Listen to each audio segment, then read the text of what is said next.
اور جب انسان کو تکلیف پہنچتی ہے تو لیٹا اور بیٹھا اور کھڑا ہر حال میں ہمیں پکارتا ہے.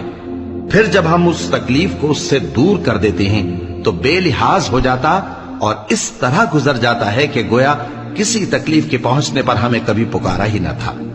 اسی طرح حد سے نکل جانے والوں کو ان کے اعمال آراستہ کر کے دکھائے گئے ہیں. اور تم سے پہلے ہم کئی امتوں کو جب انہوں نے ظلم کیا ہلاک کر چکی ہیں، اور ان کے پاس پیغمبر کھلی نشانیاں لے کر آئے مگر وہ ایسے نہ تھے کہ ایمان لاتے.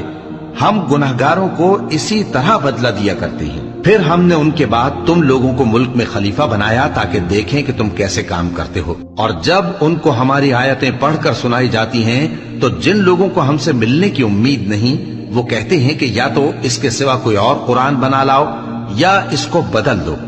کہہ دو کہ مجھ کو اختیار نہیں ہے کہ اسے اپنی طرف سے بدل دوں، میں تو اسی حکم کا تابع